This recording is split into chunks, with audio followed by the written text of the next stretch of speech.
Hare Krishna, Prabhuji. Hare Krishna. You can hear me? Yes, Prabhuji, now I can hear you.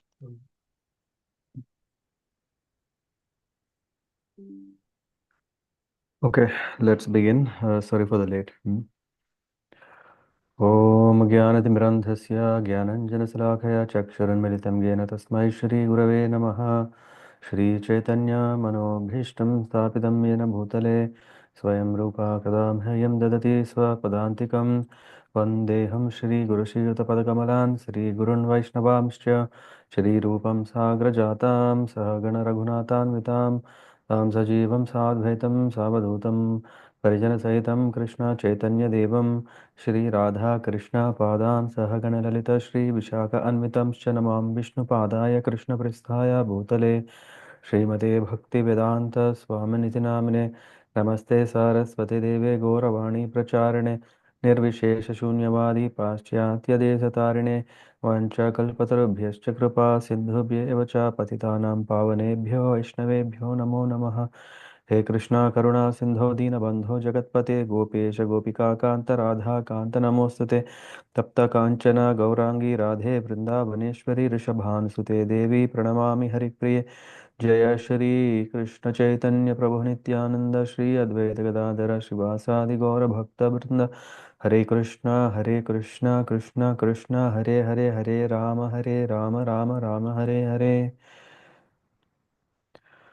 Narayan नमस्कृत्यं नरं चैव नरोत्तमं देवीं सरस्वतीं व्यासं ततो जयमुदीरये नष्टप्रायेषु भद्रेषु नित्यं भागवतसेवया भगवतोत्तमा श्लोके भक्तिर्भवति नैष्टिकी कृष्णाय वासुदेवाय देवकीनन्दनाय च नन्दगोपकुमाराय गोविन्दाय नमो नमः ॐ नमो भगवते वासुदेवाय ॐ नमो भगवते वासुदेवाय ॐ नमो भगवते वासुदेवाय. So let me open page.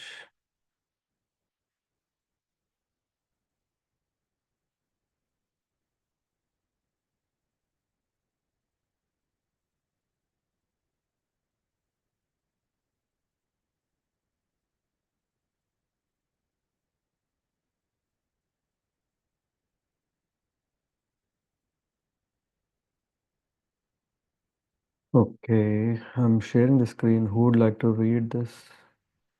If someone from we have joined 17th chapter.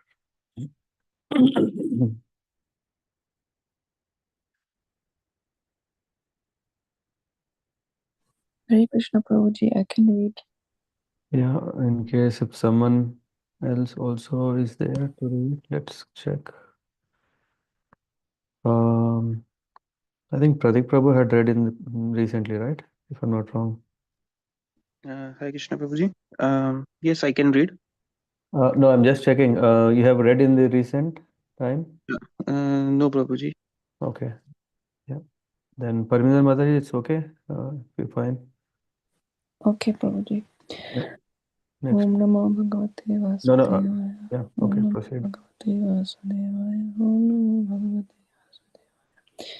Chapter 17, The Descent of the River Ganges. Oh, it's lost, Prabhuji. Okay. Sukadev Goswami said, My dear King, Lord Vishnu, the enjoyer of all sacrifices, appeared as Vamana Deva in the sacrificial arena of Bali Maharaj. Then he extended his left foot to the end of the universe and pierced a hole in its covering with the nail of his big toe. Through the hole, the pure water of the causal ocean entered this universe as the Ganges River. Having washed the lotus feet of the Lord, which are covered with reddish powder, the water of the Ganges acquired a very beautiful pink color.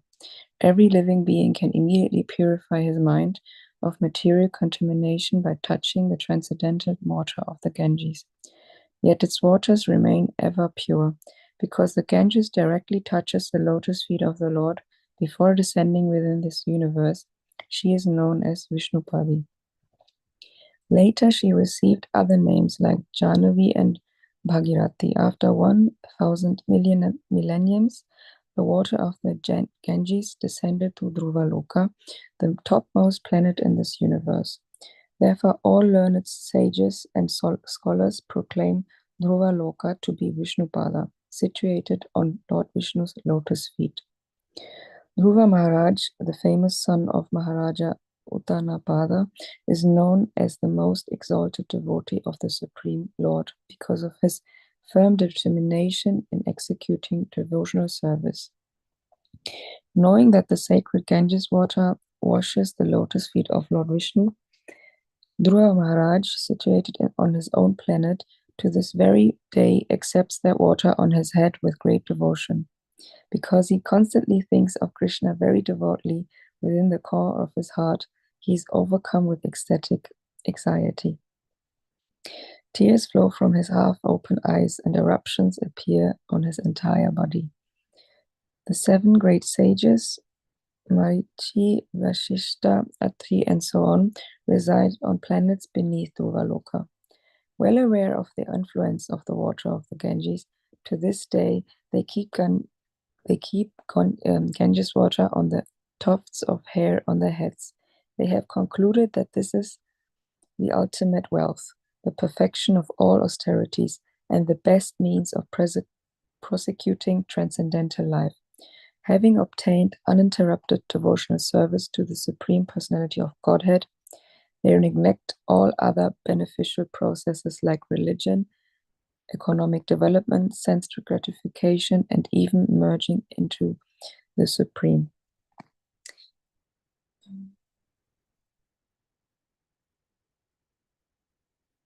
I think, Prabhuji, I was still on the, yes. Just as the Gyanis think that merging into the existence of the Lord is the highest truth, these 7 exalted personalities accept devotional service as the perfection of life. After purifying the 7 planets near Dhruva-loka, the Polestar, the Ganges water is carried through the spaceways of the demigods in billions of celestial airplanes. Then it inundates the moon, Chandraloka, and finally reaches Lord Brahma's abode atop Mount Meru. On top of Mount Meru, the Ganges divides into 4 branches, each of which gushes in a different direction, east, west, north, and south. These branches, known by the names Sita, Alakananda, Chakshu, and Bhadra, flow down to the ocean. The branch of the Ganges known as the Sita flows through Brahmapuri atop Mount Meru, and from there it runs down to the nearby peaks of the Kesarachala mountains, which stand almost as high as Mount Meru itself. These mountains are like a bunch of filaments around Mount Meru. From the Kesarachala mountains, the Ganges falls to the peak of Gandhamadana mountain and then flows into the land of Bhadrashva-Varsha. Finally, it reaches the ocean of salt water in the west.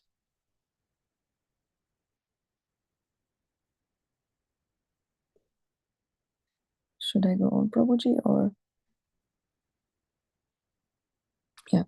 The branch of the Ganges, known as Chakshu, falls onto the summit of Malyavan mountain, and from there cascades onto the land of Ketumala Varsha. The Ganges flows incessantly through Ketumala Varsha, and in this way also reaches the ocean of salt water in the west. The branch of the Ganges, known as Bhadra, flows from the northern side of Mount Meru. Its waters fall onto the peaks of Kumuda mountain, Mount Nila, Sveta mountain, and Shringavan mountain in succession. Then it runs down into the province of Kuru, and after crossing through that land, flows into the saltwater ocean in the north. Similarly, the branch of the Ganges known as Alakananda flows from the southern side of the Brahmapuri, Brahma Sadhana, passing over the tops of mountains and various lands. It falls down with fierce force upon the peaks of the mountains Hemakuta and Himakuta. After inundating the tops of those mountains, the Ganges falls down onto the tract of land known as Bharatvarsha, which also inundates. Then the Ganges flows into the ocean of salt water in the south. Persons who come to bath in this river are fortunate.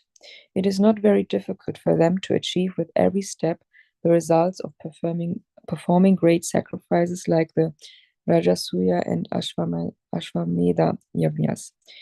Many other rivers, both big and small, flow from the top of Mount Meru. These rivers are like daughters of the mountain, and they flow to the various tracts of and in on hundreds of branches. Among the 9 Varshas, the tract of land known as Bharatvarsha is understood to be the field of fruitative activities. Learned scholars and saintly persons declare the other 8 Varshas to be meant for very highly elevated pious persons. After returning from the heavenly planets, they enjoy the remainings and results of their pious activities in these 8 earthly Varshas. In these 8 Varshas or tracts of land, human beings live 10,000 years according to earthly calculations. All the inhabitants are almost like demigods. They have the bodily strength of 10,000 elephants. Indeed, their bodies are as sturdy as thunderbolts. The youthful duration of their lives is very pleasing, and both men and women enjoy sexual union with great pleasure for a long time. After years of sensual pleasure, when a balance of 1 year of life remains, the wife conceives a child. Thus, the standard of pleasure for the residents of these heavenly regions is exactly like that of the human beings who lived during Treta Yuga. In each of those tracts of land, there are many gardens filled with flowers and fruits according to the season, and there are beautifully decorated hermitages as well. Between the great mountains demarcating the borders of those lands lie enormous lakes of clear water filled with newly grown lotus flowers. Aquatic birds such as swans, ducks, water chickens, and cranes become greatly excited by the fragrance of lotus flower, and the charming sound of bumblebees fills the air. The inhabitants of those lands are important leaders among the demigods. Always attended by their respective servants, they enjoy life in garden alongside the lakes. In this pleasing situation, the wives of the demigods smile playfully at their husbands and look upon them with lusty desires. All the demigods and their wives are constantly supplied with sandalwood pulp and flower garlands by their servants. In this way, all the residents of the 8 heavenly Varshas enjoy attracted by the activities of the opposite sex. To show mercy to his devotees in each of these 9 tracts of land, the Supreme Personality of Godhead, known as Narayan, expands himself in his quadruple principles of Vasudeva, Sankarshana, Pradyumna, and Aniruddha. In this way, he remains near his devotees to accept their service. Sukadev Goswami said in the tract of land known as Ilavrita-varsha, the only person is Lord Shiva, the most powerful demigod. Goddess Durga, the wife of Lord Shiva, does not like any man to enter that land. If any foolish man dares to do so, she immediately turns him into a woman. I shall explain this later in the 9th canto of Śrīmad-Bhāgavatam.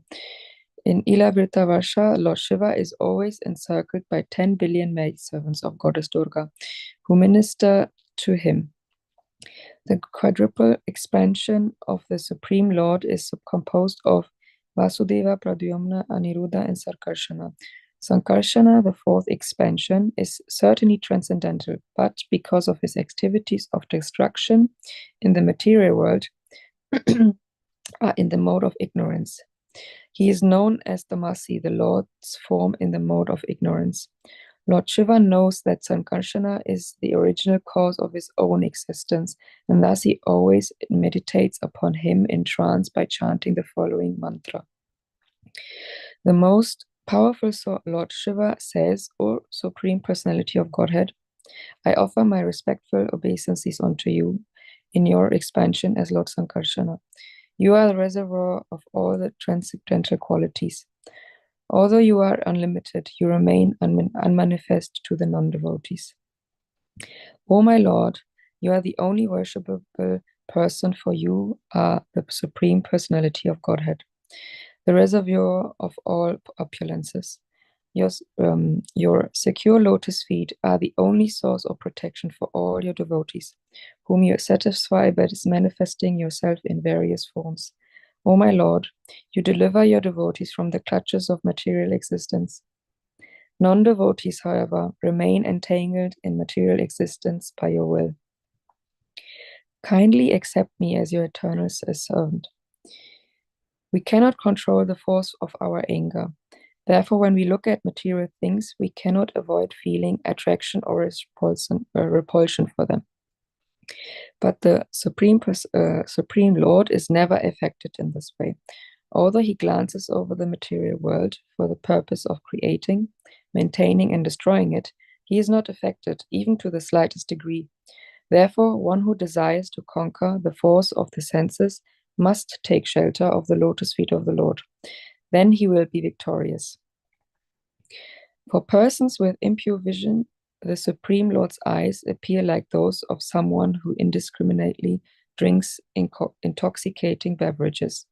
Thus, bewildered, such unintelligent persons become angry at the Supreme Lord, and due to their angry mood, the Lord himself appears angry and very fearful. However, this is an illusion. When the wives of the serpent demon were agitated by the touch of the Lord's lotus feet, due to shyness, they could proceed no further in their worship of him. Yet the Lord remained unagitated by that touch, for he is equipoised in all circumstances. Therefore, who will not worship the Supreme Personality of Godhead? Lord Shiva continued, all the great sages accept the Lord as the source of creation, maintenance, and destruction, although he actually has nothing to do with these activities. Therefore, the Lord is called unlimited. Although the Lord in his incarnation as Shesha holds all the universes on his hoods, each universe feels no heavier than a mustard seed to him. Therefore, what person desiring perfection will not worship the Lord? From that Supreme Personality of Godhead appears Lord Brahma, whose body is made from the total material energy, the reservoir of intelligence dominated by the passionate mode of material nature. From Lord Brahma, I myself am born as a representation of false ego known as Rudra. By my own power, I create all the other demigods, the 5 elements, and the senses. Therefore, I worship the Supreme Personality of Godhead, who is greater than any of us, and under whose control are situated all the demigods, material elements and senses, and even Lord Brahma and myself, like birds bound by a rope. Only by the Lord's grace can we create, maintain, and annihilate the material world. Therefore, I offer my respectful obeisances unto the Supreme Being. The illusory energy of the Supreme Personality of Godhead binds all of us conditioned souls to this material world. Therefore, without being favored by him, persons like us cannot understand how to get out of that illusory energy. Let me offer my respectful obeisances unto the Lord, who is the cause of creation and annihilation. Hare Krishna, Mataji. Thank you so much. Thank you, Prabhuji. Yeah. This is coming in the 5th canto of Śrīmad-Bhāgavatam, yeah, where we have covered in the last session, I think before, it was more about what was it, chapter 5.3 or even before. We have discussed about the activities of Maharaj Priyavrata, and then we I'm just checking. Yeah. Then we discussed about Maharaj Agnidra, then Maharaj Nabi, then Rishabhadev and Bharat Maharaj. We have covered that as part of one of the previous Bhagavat Saptas, where we went in detail about the activities, appearance of Rishabhadev, and his unusual characteristics. As Avadhuta, it's not easy to understand, and one should not imitate. So that's what we picked up there, and then we entered into the life of Bharat Maharaj. Who is he, and then how did he caught up um, in the trap of material existence in the form of a deer, and so those things are covered, and then that means, and then we also discussed in that Bhagavad Sapta chapter 13 and 14, so the forest of material enjoyment. This gives us that Jada Bharat gives an allegoric story to the king, and Sukadeva Goswami explains all about it. And Jada Bharat concludes his instructions, and Rahugan expresses his gratitude. Hmm. So, and then there is the sage. The sages glorify Jada Bharat for it. That's covered in that part. Then comes the next chapter, which is the glories of descendants of Priyavrata, which is basically giving the whole what do you call, hierarchy, genealogy from King Priyavrata, who is the son of Swayambhuva Manu. Swayambhuva Manu had 3 daughters and 2 sons. The elder son is Priyavrata, and the younger is Uttanapada. And Uttanapada's dynasty was detailed in the previous canto. So, in this fifth canto, Sukadeva Goswami is telling about Priyavrata. Then Priyavrata with Barhishmati had Agnidra, Nabhi, Nabhi, and from Nabhi Rishabhadev, and from Rishabhadev Bharat. And then it goes further. And then with his second wife, he had Uttama, Tamasa, and Raivata sons. This chapter is telling about how his dynasty of Priyavrata uh, expanded. Then comes chapter 16. Last week, I did post that this chapter is explaining about Jambudvipa. I don't know if anyone has got chance to read through that, and it's most of things that are uh, read and know things, like it's not like okay, there is some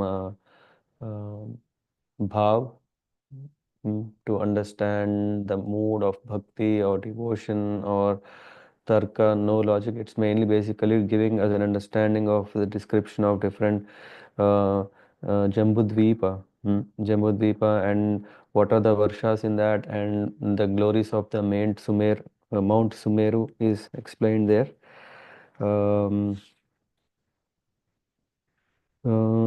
Then description of Ilavrata will be discussed in this chapter.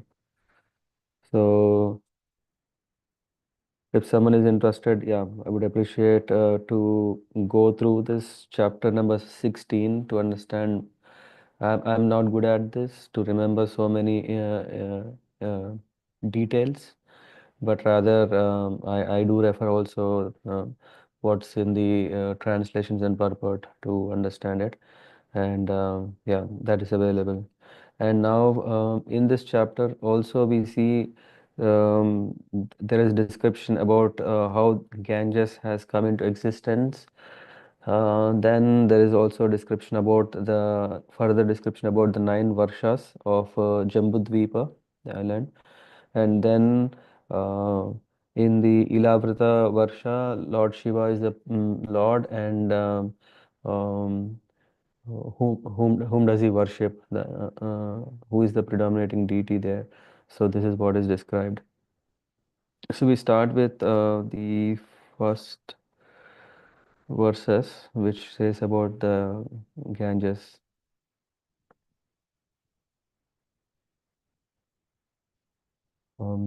Yeah. So Sukadeva Goswami is telling to Parikshit Maharaj that Lord Vishnu, enjoyer of all sacrifices, That's how he's addressed here. Why? Because Sukadeva Goswami is remembering the past time that what is it about? Vamana Dev who goes to Bali Maharaj, King Bali, uh, and asks, he goes to the sacrificial arena, and then, of course, with an agenda, and the agenda was to beg for charity. Mm. And at that time, after Bali Maharaj has granted, then we know that Vamana Dev started expanding, and he pointed his feet towards the sky, and when he was expanding in that direction, then the Lord, who is so uh, called as Vibhu, yeah, which means unlimited or mm, huge.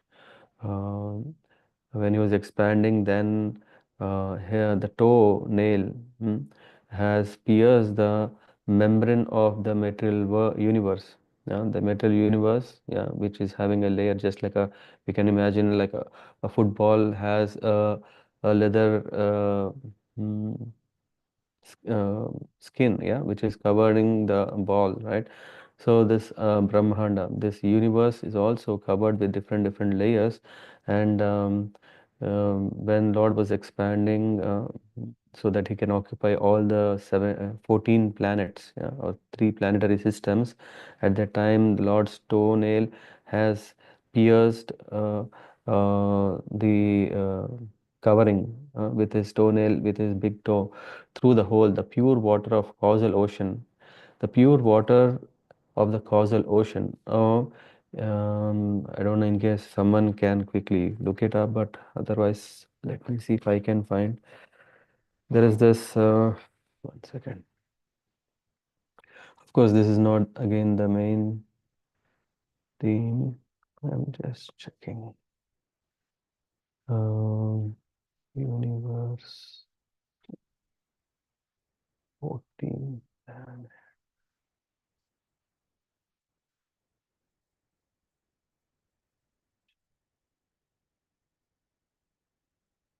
I hope I can show this.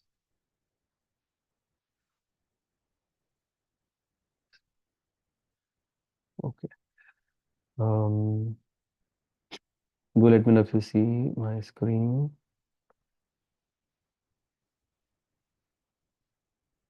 Do you see this? Yes, Prabhuji. Mm-hmm. So we can see here there is this causal ocean. Yeah, on this is the causal.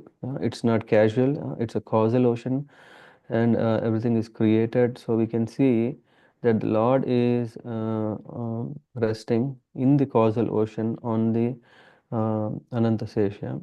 So the water here is actually the water that's coming from the Lord. Mm, Yeah, the Lord is pure, so his waters are also pure. Mm.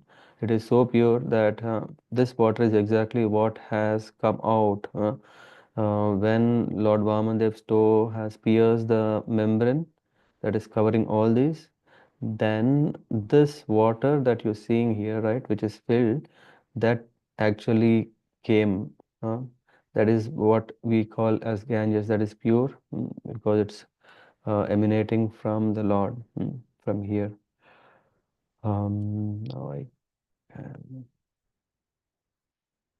Okay. Mm.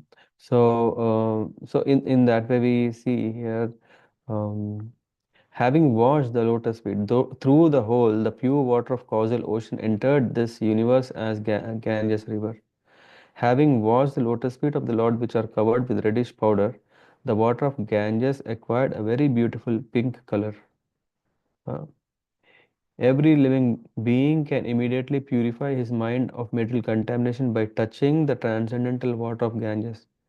Yet its water remains ever pure. That is the greatness of rivers. I think Prabhupada writes in one of the purports in there where he says the rivers like Ganga, Yamuna, uh, Saraswati, yeah, in the same purport, in the first one itself, Ganga, Yamuna, Godavari, Kaveri, Krishna, and Narmada. So The land of India itself has become glorious because such rivers as Ganges, Yamuna, Godavari, Kaveri, Krishna, and Narmada flow there.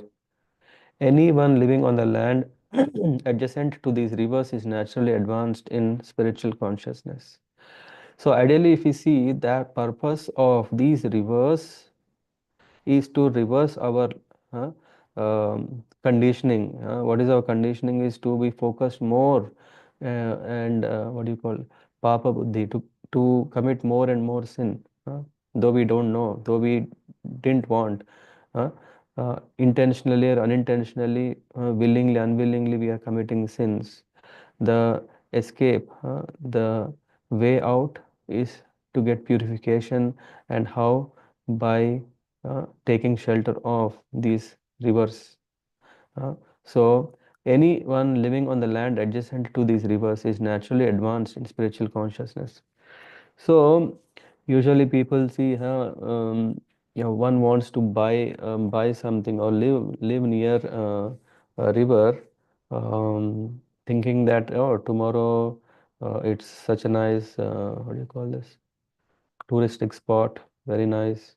Now we see a lot of ashramas in India. When there are rivers, we don't see hotels like in other places, because these are not ordinary rivers. These are very special rivers, and it's not. Yeah, the question is, isn't it the same water? No, water is coming from the sky.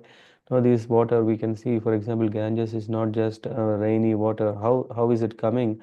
That's also described here, which helps us to understand that these rivers are very, very powerful, and that's why we see even today.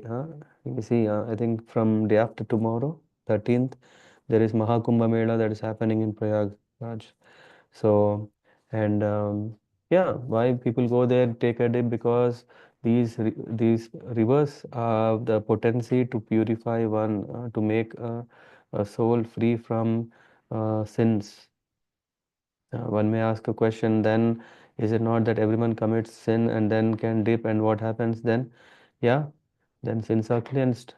Uh, the only thing is after that, if, yeah, usually I remember once there was this, was someone can help me. I think Lokanath Maharaj conducted a Kirtan party in during the Kumbh Mela. I don't know if someone can confirm. But yeah, then when such great people, they come there in the conference, they don't just take the holy dip, but they also give holy pravachan based on the scriptures. For example, Prabhupada is referring here in yeah. So anyway, so here we can see the importance of jnana. Yeah. But if one is just having the gyan of, okay, how to practice bhakti, but if one is not purified, then it becomes very difficult. Only with jnana one cannot go with full speed in devotion. One also needs mercy. One also needs these ways through which one can become lighter, and when he becomes lighter, then he can advance faster. So this is one we can see from here. And then what happened is Dhruv Maharaj, um, um, did I cover that? Did the water? Yeah, after thousand. Okay, let me cover from there. So this water of Ganges acquired a very beautiful pink color. Every living being can immediately purify his mind of material contamination by touching the transcendental water. Uh, because the Ganges directly touches the lotus feet of the Lord before descending within this universe, it is called Vishnupadi. Vishnupadi. Later, she received other names like Jahnavi and Bhagirathi. We know those. We will, I think, did we cover that? Yeah, I think we covered how did, no, it comes in the ninth canto, I'm sorry. So we cover there again.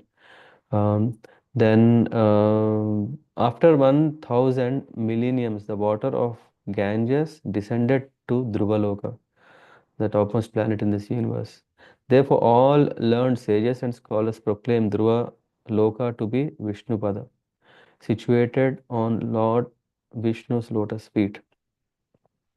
So in this way, we can see the Ganges is called Patita Pavani. Patita, fallen. Pavani means to cleanse, deliverer of all sinful living beings.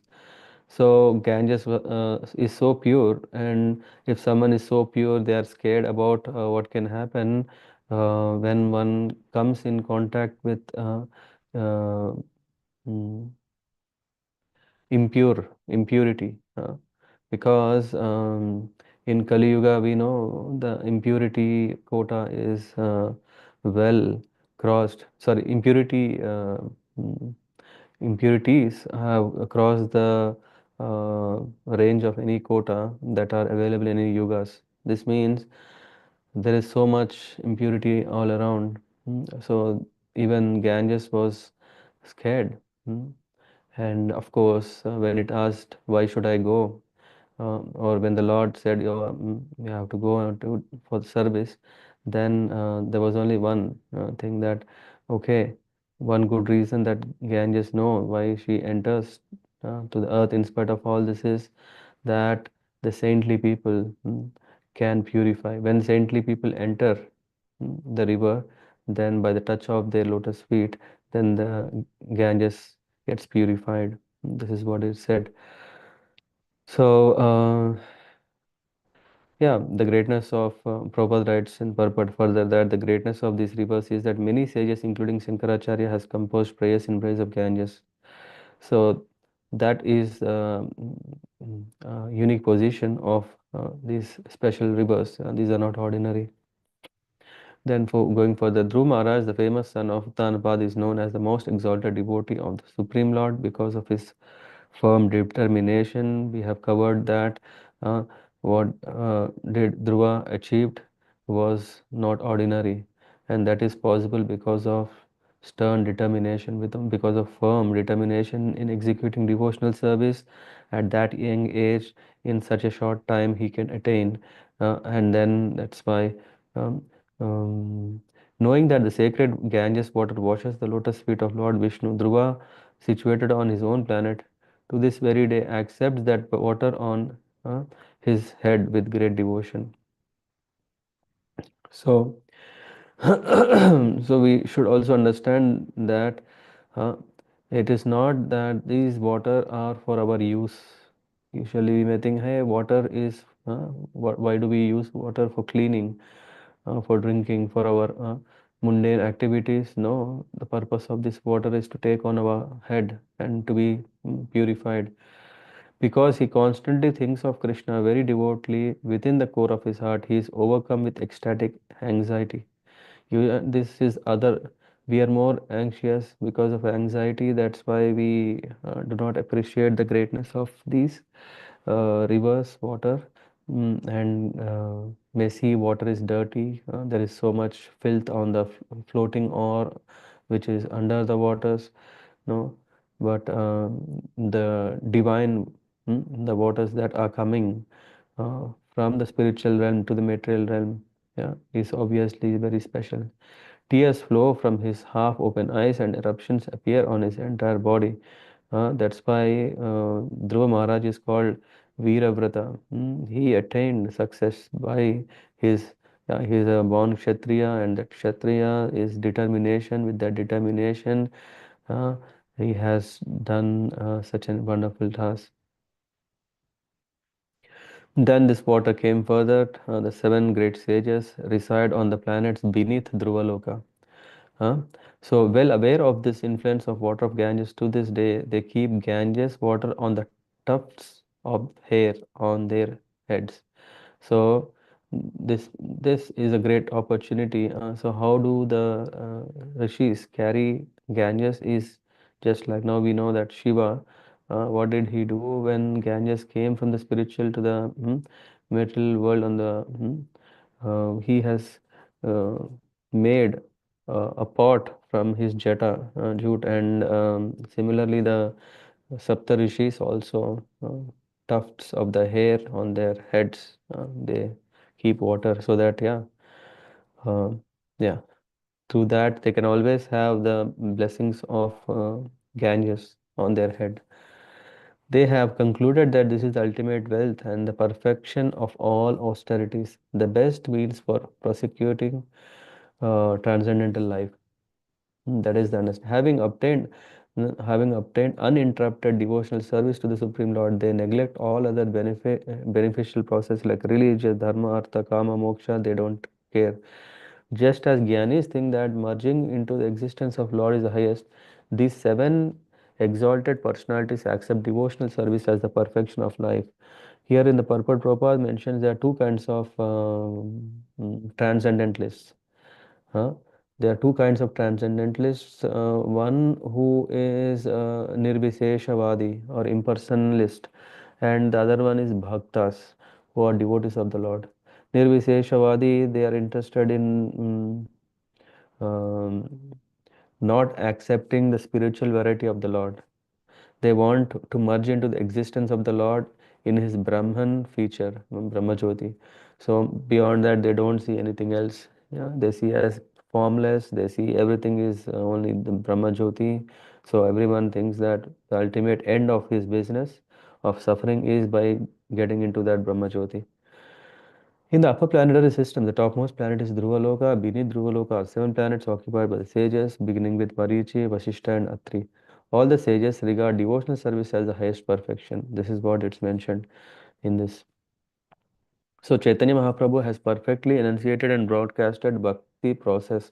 So this means we can see the Sapta Rishis who are um, practitioners of bhakti yoga. Hmm?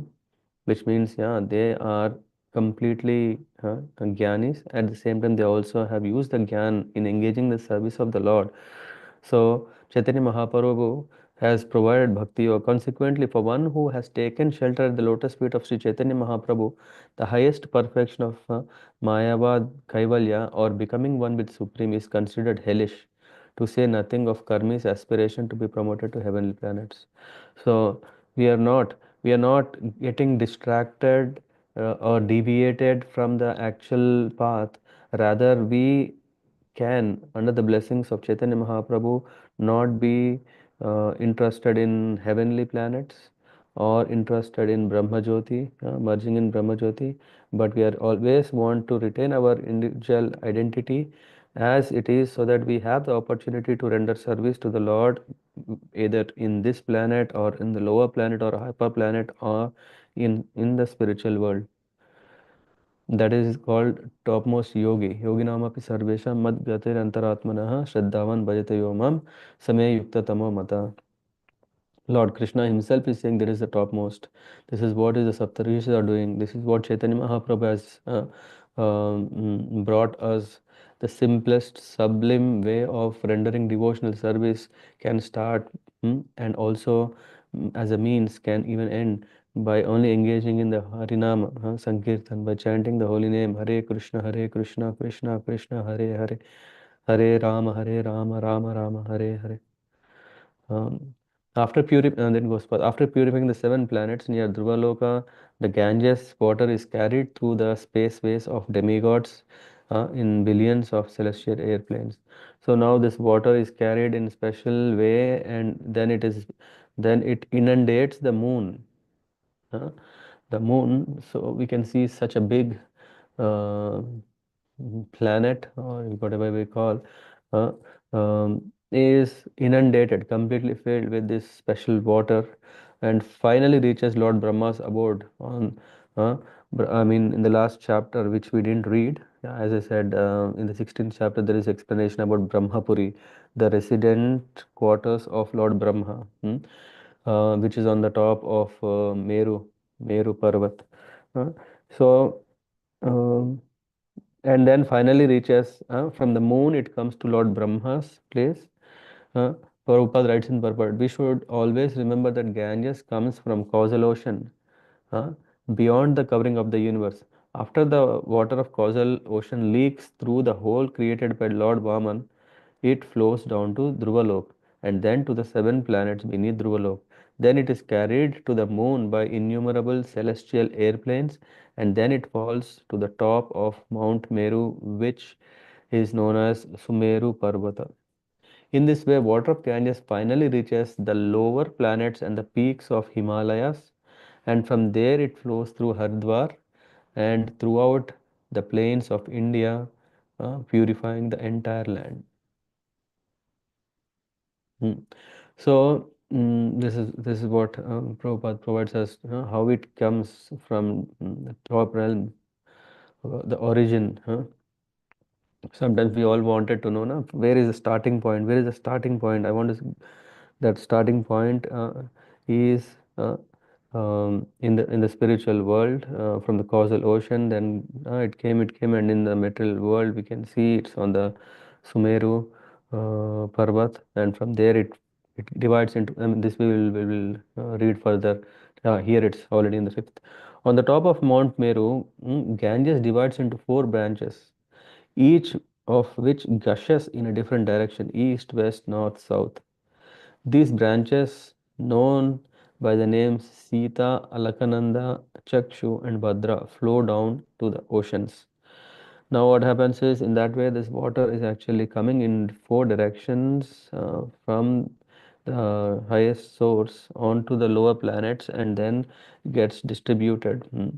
The branches of Ganges, known as Sita, flow through Brahmapuri, atop Mount Meru, and from there it runs down to the nearby peaks of Kesarachala mountain, which stands almost as high as Mount Meru.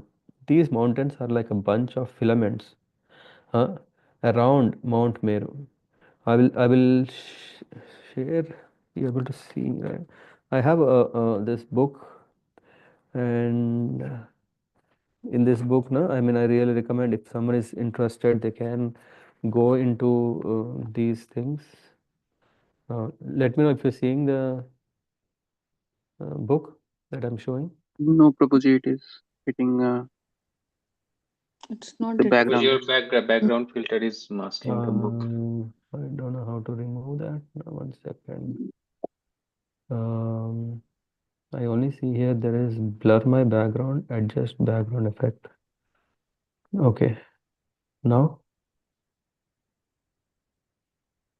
you can see, right? At least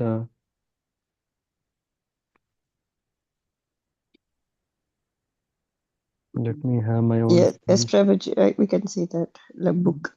Yeah, let me see if I can. Yeah, so okay, you can see. I'll share later this. Yeah.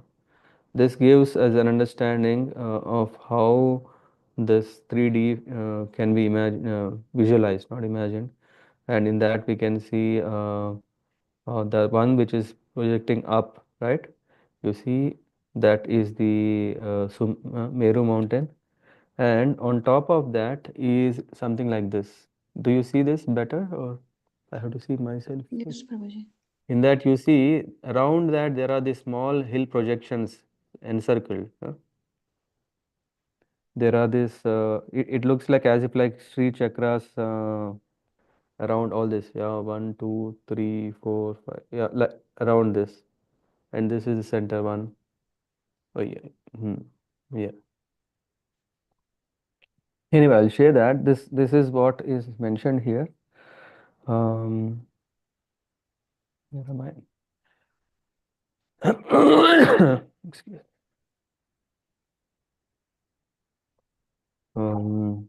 Okay. So in this is just further explanation from the Kesarachala mountains. The Ganges flows to the peak of Gandhamadhan mountain. If you know, these names have come in Ramayana. Gandhamadhan, where it is on the western side. And give me a second. Sita east, sorry, east Gandhamadhan. So I have this 5 to 9 put up in a table here. Four branches. The first branch, east, Sita, from Brahmapuri goes to the peaks of Kesarachal mountains, then to peak of Mount Gandhamadhan, then Bhadrashrava Varsha. In that direction it goes, and finally enters into salt ocean.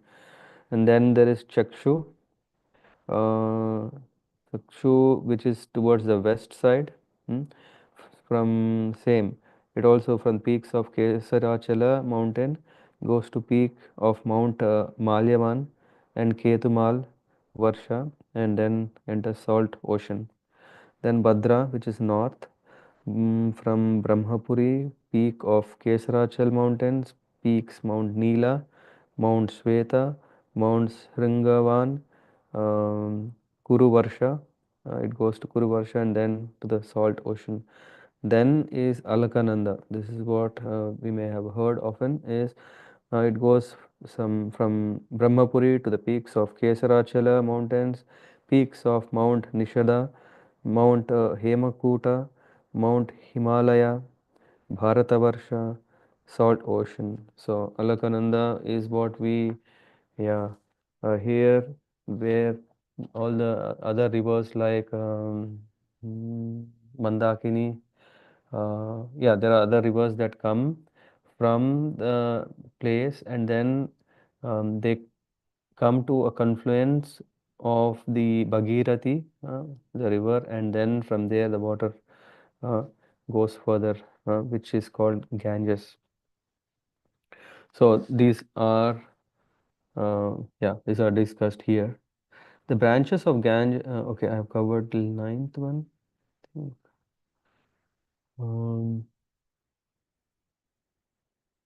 Yeah, so in the ninth, it is mentioned after inundating the tops of these mountains, uh, the Ganges flows down onto the tract of land known as Bharatavarsha, which she also inundates. Then the Ganges flows into the ocean of salt water in the south. Persons who come to bath in this river are fortunate. It is not very difficult for them to achieve with every step the result of performing great sacrifices uh, like Rajasuya and Ashwamedha Yajna. So this is the importance of this, and there is also a very high significance of the Ganges joining the Bay of Bengal. Hmm. The place is called Ganga Sagar, or the meeting place of Ganges and the Bay of Bengal. And on Makara Sankranti, where we are now, Jan and Feb, thousands of people still go there to bathe, hoping to be liberated. That they can actually be liberated in this way is confirmed herein. Uh, so it is not just a ritual, or it's not just foolish, it's not superstitious, but it is proven here that uh, that one can be liberated. For those who bathe in Ganges at any time, the result of great sacrifices are not at all difficult to achieve. Most people in India are still inclined to bath in Ganges, and there are many places where they can do so. At Prayag, this is what, when is Kumbh Mela? Mahakumbh Mela 13th. Prayag, many thousands of people gather during the month of January to bath in the confluence of Ganga and Yamuna. Afterward, many of them go to the confluence of Bank of Bay of Bengal and the Ganges to take bath there. Thus, it's a special facility for all people of India that they can bath in the water of Ganges at so many places of pilgrimage. And many other rivers, both big and small, flow from the top of Mount Meru. These rivers are like daughters of mountains, and they flow to the various tracts of land in hundreds of branches. So in one way, we can see that everything is coming from Mount Meru. Hmm. Among the nine Varshas, where are we? 11 to 14. Among the nine Varshas, the tract of land known as Bharat Varsha. Varsh, I usually connect when we say Varsha to be like a year. We may have heard, New Year means um, Navavarsha. I think this is what, Ratikeli Mataji, in Sanskrit, Yeah. greetings say. Uh, Yes. Usually that's how we see as Varsha means it is a time, but actually it's a tract of land. That's what we see when we say Bharata Varsha. Bharata Varsha is the tract of land that's ruled by Bharat Maharaj. Before that it was used by Ajanaba, but after King Bharat took over and ruled so excellently, that's why it's called uh, Bharat Varsha. So, the tract of land known as Bharatvarsha is understood to be the field of fruitive activities. This is very important. Learned scholars and saintly persons declare that other 8 Varshas to be meant for very highly elevated pious persons. After returning from the heavenly planets, they enjoy the remaining results of their pious activities in these 8 Varshas. So, That is also covered in the last chapter. If you read, then you can get more details there. There are these 9 varshas. In that, 8 varshas are uh, mainly for people who are um, elevated. So learned scholars and saintly persons declare the other 8 varshas to be meant for very highly elevated pious people, because they are already pious, they don't need this reformation process. But because people who are to be reformed, they enter into this place. What is it? Bharata Varsha. Uh, that's why it's very. They enjoy the remaining results of. Okay. In the purport, Prabhupada gives us that among the heavenly planets, places of enjoyment are divided into 3 groups. Heavenly. What are they? They are this Svarga. We know what is that? Celestial heaven. And then there is Bhauma Svarga, which is that the heaven on earth. People say, heaven on earth. There is heaven on earth. And then there is Bhila. Bhila Svarga. This is the uh, heaven in the lower planets. So the heaven, so in this way we can understand that sometimes when what is it, anyway, we have more to cover, but in this we can see that this Bhauma Swarga, Padani, there are these the heavenly planets on earth are 8 varshas other than Bharata Varsha. So on earth also one can enjoy, and but these are not accessible to people who are very very conditioned, but for only pious people, only they get. Uh, and this means not only that there is a Swarga, which we say in the planetary system, but also on earth realm, within earth there is also heaven, and that is what we call Bhauma Swarga. In this way, they are elevated to heaven planet, and they then and Prabhupada refers to the verse from Bhagavad Gita, Shine Punyam Nritya Lokam Vishanti. What is happening? Shine means when one is in the Akasha, the spiritual or celestial heavenly planet, the Svarga Loka. When he is enjoying everything, after everything is gone, then he comes to the planet Earth again. And it is said that if there is still some, where is it mentioned? If there is still some pious activities that are done, they return to this earth. In this way, they are elevated to the heavenly planets, and then they again fall to the earthen planets. This process is called Brahmanda. And whatever, if there is some enjoyment they can, then they come to this Bhauma Swarga, so that whatever remaining amount of piety is there, that they, as activity results are there, they can enjoy, that will be enjoyed there. Those who are intelligent, in other words, those who have not lost their intelligence, do not involve themselves in this process of wandering up and down. Rather, he takes to the process of chanting, take to the process of bhakti, and then they are situated on one of the planets known as Vaikuntha Loka, or still higher, Krishna Loka, Goloka Vrindavan. A devotee is never caught in the process of being promoted to the heavenly planets and again coming down. Therefore, Sri Chaitanya Mahaprabhu says, Ei Rupe Brahmanda Brahmite Kona Bhagyavan Jeev Guru Krishna Prasade Paya Bhakti Lata Bij. So that is the fortunate condition of a devotee. Is more fortunate one who comes in contact with the representative of the Supreme Lord, and thus gets the opportunity to execute devotional service. Those who are sincerely seeking the favor of Krishna come in contact with a Guru. Through that he gets freed. There is whole this purport is giving about the importance of that, and then it goes for in these 8 varshas or tracts of land. Now Bharatavarsha is described, but what happens in the other 8 varshas is described here. Human beings live 10,000 years according to earth calculations. All the inhabitants are almost like demigods. They have the bodily strength of 10,000 elephants, and their youthful duration is so huge. And they, after years of sensual pleasure, when a balance of 1 year of life is remained, uh, the wife conceives a child. Thus, The standard of pleasure for residents of these heavenly regions is exactly like that of human beings who lived during Treta Yuga. Hmm? There are these technical details that are mentioned further, yeah, in different yugas. How is the life, and uh, um, Prabhupada mentions pregnancy take place only in lower grade life.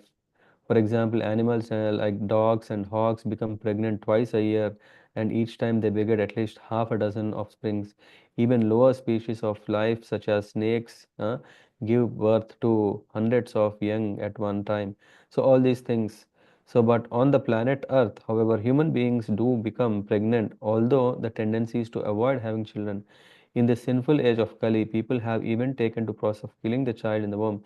This is the most degraded practice. It can only perpetuate the miserable material condition of those who perform it. That is, yeah, on that occasion, Prabhupada is helping us to understand how different places, different kind of people, different way of living, and how do they lead life. In each of those tract of land, there are many gardens filled with flowers, fruits, and they're beautiful, decorated. Mm, yeah, this is also for the explanation. Always attended by respective servants, they enjoy life in garden alongside the lakes. In this pleasing situation, the wives of the demigod smile playfully at their husbands and look upon them with lusty desires. All the demigods and their wives are constantly supplied with sandalwood pulp and flower garlands by their servants. In this way, all the residents of 8 heavenly varshas enjoy attracted by the activities of the opposite sex. In this, Prabhupada mentioned the inhabitants of this earth also desire such heavenly enjoyment, but when they somehow or other achieve what do you call imitation pleasures like sex and intoxication, they completely forget the Supreme Lord. That is the condition in on planet Earth. Hmm. In the heavenly planet, however, although residents enjoy superior sense gratification, they never forget their position as eternal servant of the Lord. To show mercy to his devotees in each of these 9 tracts of land, the Supreme Personality of Godhead, known as Narayan, expands himself in quadruple principles of Vasudeva, Sankarshana, Pradyumna, Aniruddha. In this way, he remains near his devotees to accept their service. In this connection, Srila Vishwanath Chakrabarti Thakur um, gives, yeah, informs that the demigods worship the Supreme Lord in various deity forms. That's why we see Archa Vigrahas. Yeah? Because except in the spiritual world, the Supreme Lord cannot be directly worshipped in person. In material world, the Lord is always worshipped as the Archa Vigraha or the deity in the temple. There is no difference between the Archa Vigraha and the original person, and therefore those who are engaged in worshipping the deity in the temple in full opulence, even on this planet, should be understood to be directly in touch with the Supreme Lord without a doubt. So that's why we see in our temples, deity worship standards are very high. It's not just like yeah, I don't know if I can say that, but sometimes we see in Vrindavan how how the bhoga is offered, right? So even if someone is bringing from some mithai wala, what do you call this? Halwai, yeah? And then they just put it, and sometimes we are not so careful when we are on altar, we may not be very pure, clean, but the consciousness of the pujari, the priest, is that when he's entering into the, what do you call this, sanctum, yeah, the main place where the Lord is installed, when he enters into that, it means that he has entered the spiritual realm, spiritual world. So that's why usually we may think, okay, I can talk to the pujari who is on the altar. No, as soon as he's on the altar, actually, yeah, he is not to be disturbed. And yeah, and also one should maintain such a high standard. And when one is doing, why? Because, yeah, there is no difference between the Archa Vigraha and the Lord himself. As enjoined in the Shastras, Arche Vishnu Shila Dhir Gurushu Naramati, no one should treat the deity in the temple as a stone or a metal, nor should one think the spiritual master is an ordinary human being. One should strictly follow this scripture's injunction and worship the deity without offenses. The spiritual master is a direct representative of the Lord, and no one should consider him an ordinary human being. By avoiding offenses against the deity and spiritual master, one advances in the spiritual life. In this regard, Laghu Bhagavatamrita is saying, Padme tu parama vyomna purvadhye dik चतुष्टये वासुदेवादयो व्यूहस चत्वारः कथितः क्रमात्. Oh, there is a long verse. In the Padma Puran, it is said that in spiritual world, the Lord personally expands in all directions and is worshipped as Vasudeva, Sankarshana, Pradyumna, Aniruddha. The same God is represented by the deity in the material world, which is only 1/4 of his creation. This world is only 1/4 of his creation. Vasudeva, Sankarshana, Pradyumna, Aniruddha are also present in 4 directions of this material world. There is a Vaikuntha Lok covered with water in this material world. On that planet is a place called Vedavati, where Vasudeva is located. Another planet known as Vishnu Loka is situated above Satya Loka, and there Sankarshana is present. Similarly, in Dwarakapuri, Pradyumna is predominator.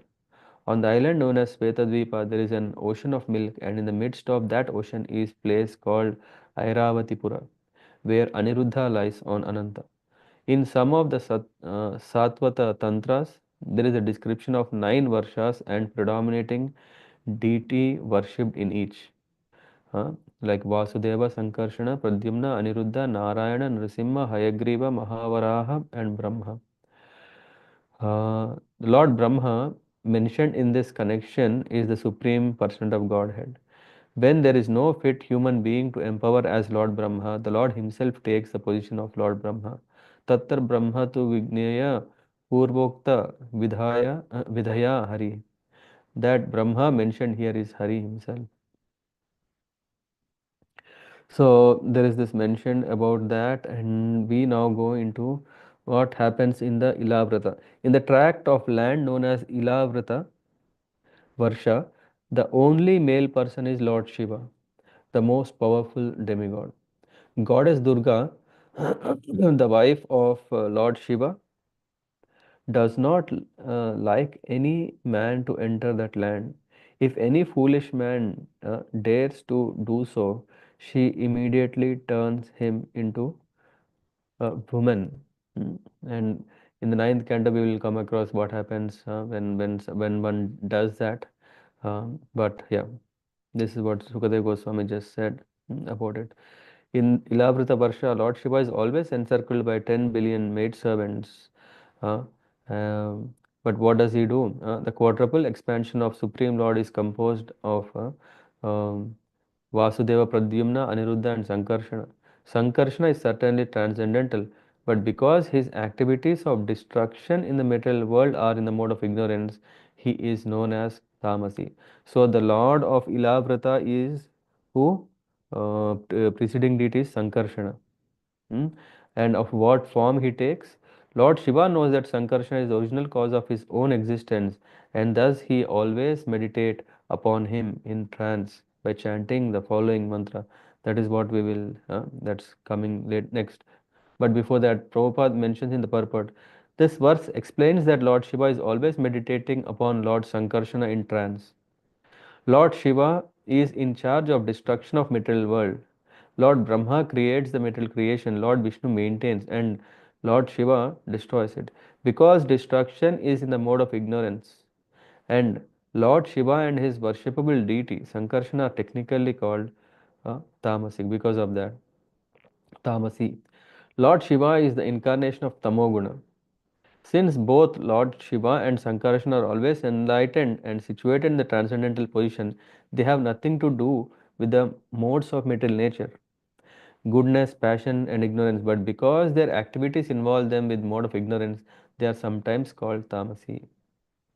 And Lord Shiva, what is he saying? Here we see Shri Bhagavan Vacha, and it's translated as the most powerful Lord Shiva says, Om Namo Bhagavate Mahapurushaya Sarva Guna Sankhya Sankhya Naya Nantaya Avyaktaya Namah Iti. The most powerful Lord Shiva says, O Supreme Personality of Godhead, I offer my respectful obeisance unto you in your expansion as Lord Sankarsana. You are the reservoir of all transcendental qualities. Although you are unlimited, you remain unmanifest to the non-devotee. It's very interesting, na? Lord is unlimited means when it's so many, we should see somewhere or the other. But still, in spite the Lord is unlimited, He doesn't manifest to non-devotees. He prays further.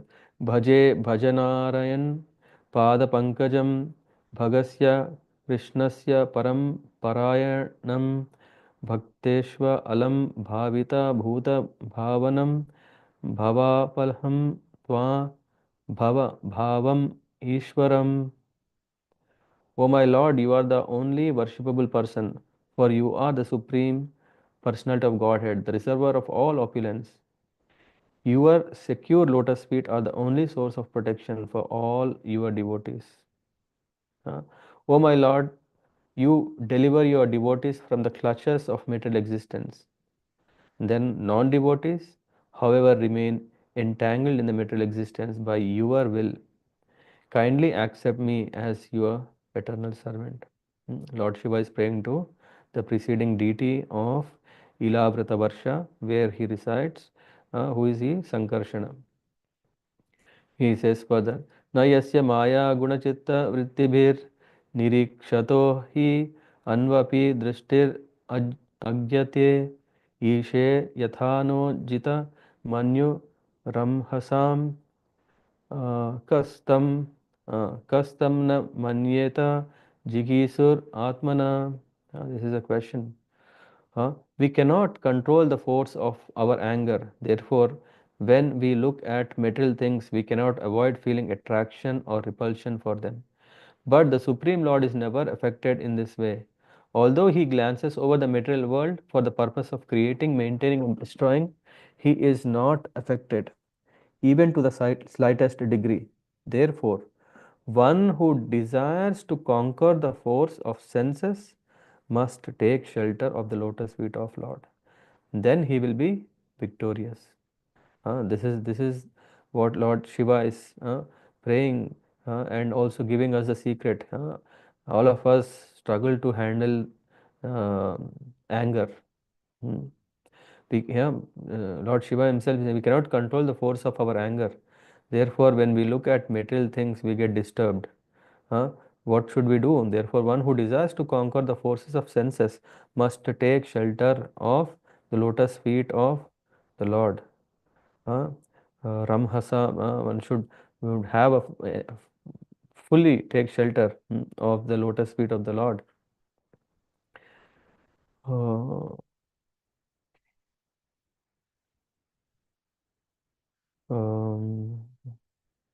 Let me know. One sec.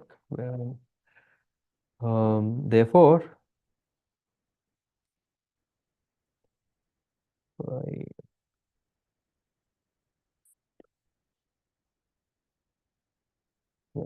just realized.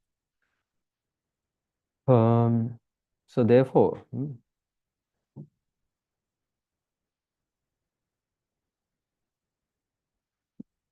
are you able to follow me? One sec. Yes, Prabhuji. Okay, yeah. So it is said, although creation takes place by his glancing over the material energy, he is not affected by that. The Lord is transcendental. Therefore, the Supreme Lord is called transcendence. And anyone who wants to be secure from the influence of modes of material nature must take shelter of him. This is very important. Just like if we want to be pure, we should get in contact with purity. Just like when metal is impure, what do? We bring it in contact with fire because fire is pure. Fire is always pure. Sun God is always pure. He is sterilizing this whole universe against all the impurities. He doesn't get contaminated. So similarly, if we want to be situated beyond the modes of nature influence, then we should take shelter of the Lord, who is transcendence. असदृशो यत् प्रतिभाति मायया क्षीबेव मध्व आसवः ताम्रलोचना न Naga वध्वो रनः ईशिरे ह्रिया यत्पादयो स्पर्शन दर्शितेन्द्रिया darshita indriya. For persons with impure vision, the Supreme Lord's eyes appear like those who are indiscriminately drunk. So here it is said, if a person is conditioned, the way he sees things is also conditioned. A person is envious, then he sees the Lord as envious. If a person is lusty, he sees the Lord is lusty. So it is all with what eyes we have developed, through that we are seeing. Thus bewildered, such unintelligent person become angry at the Supreme Lord, and due to their angry mood, the Lord himself appears angry and very fearful. He says, how cruel is the Lord? How, what do you call this word? Sadist. Uh, all whatever we have, all these qualities, we think it's in the Lord. However, this is an illusion. When the wives of the serpent, this is an example given is about the Nagapatnis, when they ask, when they come to Krishna and ask on forgiveness on behalf of their husband, Kaliya. At that time, um, accidentally, the hands of the Nagapatnis touch the Lord. And but what happened is, when the wives of the serpent demon were agitated by the touch of lotus feet, uh, due to shyness they could proceed no further in their worship of him. Out of shyness they could not worship. So they got so much disturbed. Yet the Lord remained unagitated by their touch, for he is equipoised in all circumstances. Therefore, who will not worship the Supreme Person of Godhead? Hmm? Lord Shiva continued, all the great sages accepted the Lord as a source. Yam ayur asya sthiti janma samyamam tribir vihinam yam ananta rishaya na veda siddhartam iva kvachit sthitam bhumandalam murdha sahasradamasu. All the great sages accept the Lord as a source of creation, maintenance, and destruction, although he actually has nothing to do with these activities. One may read this and think that, see, it is clearly mentioned that Lord cannot do anything. No, it's not Lord cannot do anything. Lord does everything, but it is nothing for him. Just like if for lifting a 10 kg bag, for us it could be quite heavy, but for a person who is very strong, for him 10 kgs is nothing. Maybe it's just like a dust.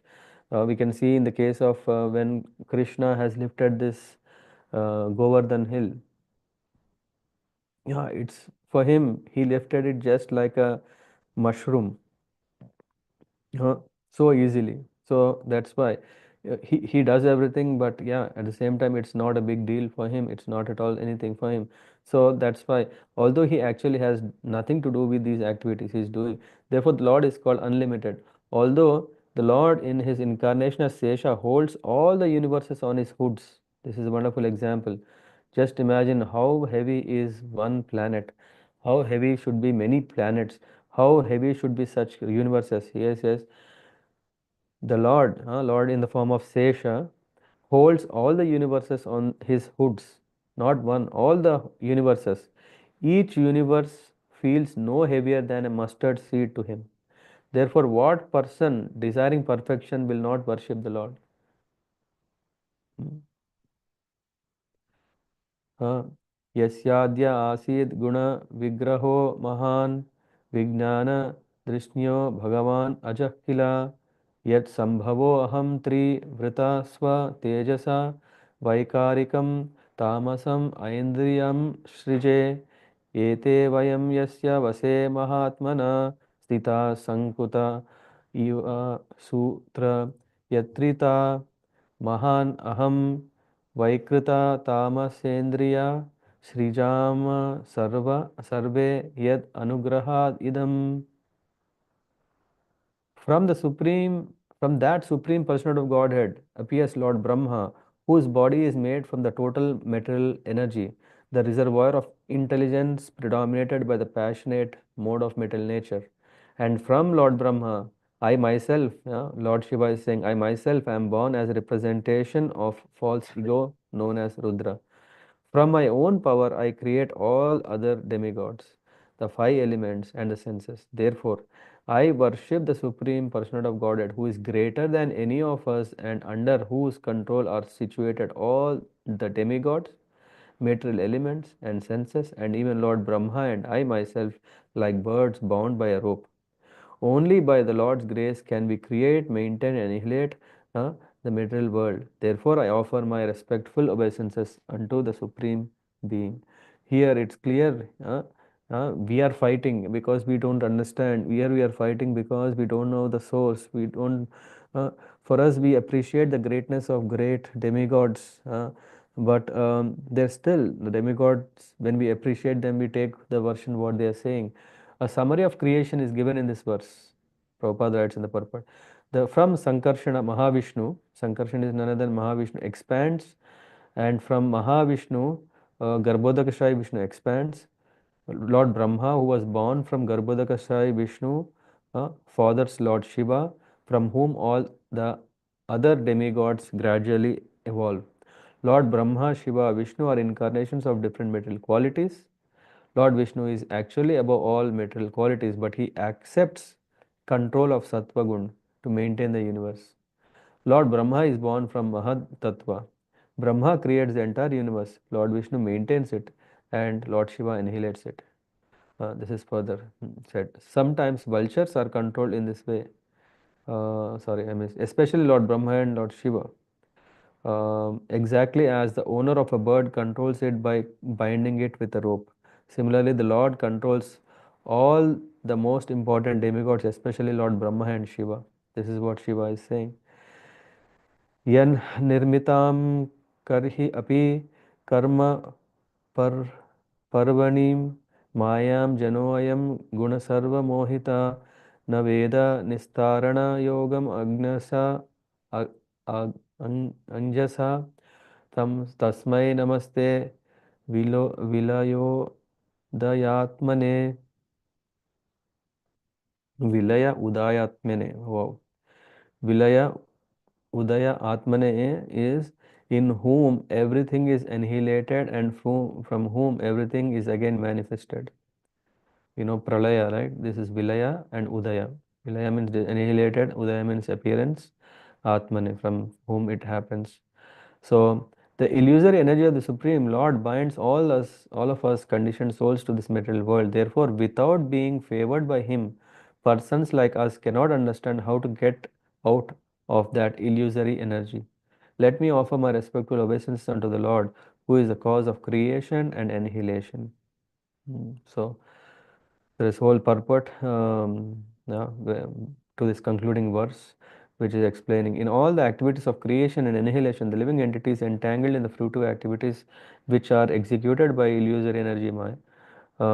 The so-called scientists say that nature acts independently, but they cannot explain what nature is. Nature is nothing but a machine operated by the Lord. When one understands the operator, his problems of life are solved. बहुनाम जन्मनामन्ते माम प्रपद्यते वासुदेव सर्वमेति स महात्मा सुदुर्लभः. After many births and death, he who is actually in knowledge surrenders to me, knowing me to be the cause of all causes and all that is. Such a great soul is very rare. A sane man therefore surrenders to the Supreme Lord and thus gets out of the clutches of illusory energy, Maya. Srila Prabhupada ki jai. Thank you very much for very patiently listening, and that too where I was kind of moving between different topics. I could not go in more detail because of obvious reasons. I am not expert in that, And not only that, I was also seeing that the main part of this chapter from a devotional point is the prayers that Lord Shiva offered to Sankarshana in the Ilavrata Varsha. So what is Ilavrata Varsha, what is Bharata Varsha, and all these things, yeah, we can go through the previous chapter, and also we will discuss the next chapter, which may take 2 sessions. It is about the prayers that are offered in Jambudvipa. That is the chapter where we come across wonderful prayers.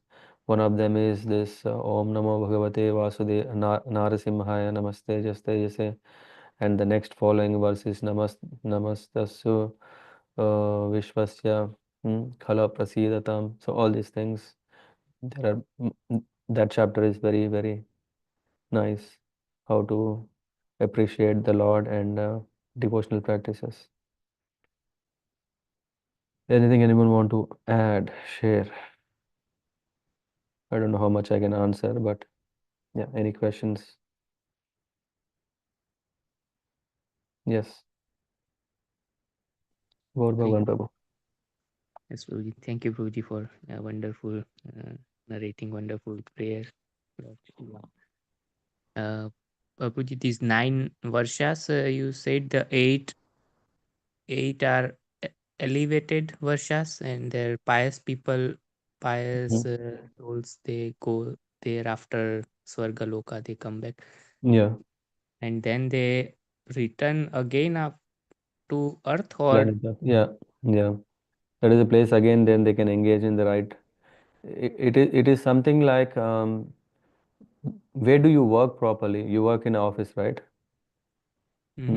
At home, usually, yeah, whatever it is there, yeah, we are doing something or the other. But the place where you really do full focused work for your own livelihood, where do you do that? At workplace.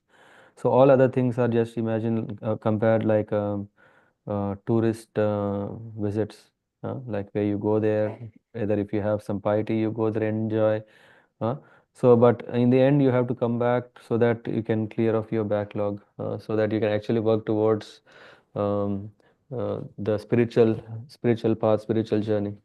So that happens in the Bharatavarsha. That's what I understood. Okay, Prabhuji. Prabhuji, another question. It is but silly question that these servants in these 8 varshas, are they not pious, or they have to serve, they don't enjoy? That's a good question, but yeah, maybe one who is appointed for the, for example, Yamaraj, yeah, when we see for the hell planet, he is there. Does it mean that he is sinful? No, right? He is not sinful. He is taking up a service of taking care of sinful people in punishing them. So service, just like even in our own experiences that we see in the material world, we have also the servants, right? Yeah, government servants. What do? They render services. So it doesn't mean that okay, just like a car. I mean, yeah, this is a good example. A car driver, he's serving. Yeah, the question can be that he's not like the owner, right? Yeah. The owner has done something, that's why he has bought a car, and then or he has money to pay for his ride and etc. But in fact, a person who is serving, he's not elevated like the other person. So this is what you wanted to know, right? What is the condition of that? This is how we see it is because of not having a privilege due to which the driver is, yeah, had to work. Yeah, it's not that. If at all you go and ask a driver, hey, how passionate are you to drive? If you don't have to drive a car, he would say, I don't. If I have enough money, if I have things to take care, this I'm just doing as service. This is not what we are talking as a service there. We are talking as that the Lord appoints the right person so that he can render service. Now the question may come is, what happened to the people who are serving like that in that? Are they incurring good karma or bad karma? Huh? If they didn't serve the guests properly, I don't know. Mm. I don't know. But to At Prabhuji, least they are Bharatavarsha anyway, in the they are elevated. starting, one second. In the starting of this chapter, I think there is a mention that Bharatavarsha is a karma bhumi. So at least from that understanding, I understand that other places are not favorable to engage in karma. And Yes, Prabhuji. So sorry, Prabhuji, they are yes, anyway, they are pious. So these servants are also pious than these Bharatvarsha people. definitely, yeah, yeah. Mm. But again, the question is coming on that if a person is pious, he should be served, right? Not he should become a servant. Mm. Hmm? Yes, but anyway, if they are there in the higher planet, it must be that they are pious or. Yeah, definitely, yeah. So it's just like if you are a doctor, then only you can do operation, right? So if you are a good person, then only you can also be appointed in a good service. Mhm. Hmm? And actually, when it is mentioned that these places are the people also, like for example, now we are talking about Lord Shiva, right? He had in that Ilavrita Varsha, you were asking about that only, right? So in one of the Varshas that we discussed today is about Ilavrita Varsha, where we see Lord Shiva is there, who is a demigod, and obviously, and Durga Devi has so many servants, maid servants. Mhm. So yeah, they have the um, they they they are served by suitable servants, yeah, so that they are not ordinary. Mhm. Hmm? Yes, Prabhuji. And Prabhuji, in one verse, it was written that they beget children at the last year. So if Hmm. they live like 10,000 years, then 9,999 years they Yeah. get a child, and then they Yeah. live. Interesting is not just that. The interesting thing is, okay, who is going to take care of that 1 year baby, huh? Hmm. That's what I was thinking. Uh, maybe it is that the mother is gone, yeah, because but the father is still there. Yeah, maybe the father is taking care. I don't know. Yeah, as I said, not my field. That I'm I'm not intelligent enough to understand all these things. So And better would they, be, so yeah. these newborn, they are like also the pious one who has come from the heavenly planet, and they will enjoy for. Yeah, the speculation can say yes, but I don't know. It can be, it cannot be. It could be a soul within that same Varsha is. Uh, yeah, I think whoever is eligible for whichever Varsha, wherever he has to, then he is pushed, right, Mm-hmm. to that place. That is the Lord's Mm-hmm. mechanism. Mm-hmm. From which planet, I don't know. That will be taken. But yeah. Also, Prabhuji, I heard about the Hanumanji. He lives in some Kim Purush Yeah, verse. it comes. I think that comes. I think 19th chapter or later it will It come. is also one of these 9 or Yeah, 9. yeah. Mhm. Impurusha Loka. Yeah, Impurusha. Mhm. Yeah. Okay. I will quickly see if it is there. I page number 308. Yeah, you see this. One second. Let me remove the filter again. You see this? Yes, Prabhuji. I can't see what I'm showing, but I think you are seeing, na? Yes, Prabhuji. So in that you see, I go more closer. There is this, you see the Bharata Varsha, then there is Kimpurusha Varsha. So these are predominant deities of different Rama, versions. yeah, these are the predominating deities. This we will, I think, I don't know if we have covered or it will come. I think it will come. Mm-hmm. Okay, Yeah, so Bharatvarsha has Sankarshana. Okay. yeah. So there is this, this is what Mhm. we discuss in Jambu Dvipa topic. Yeah. Yeah, this is coming in chapter 17 we covered, in verse 19 this is described. the 9 Varshas of Jambudvipa. Yeah, and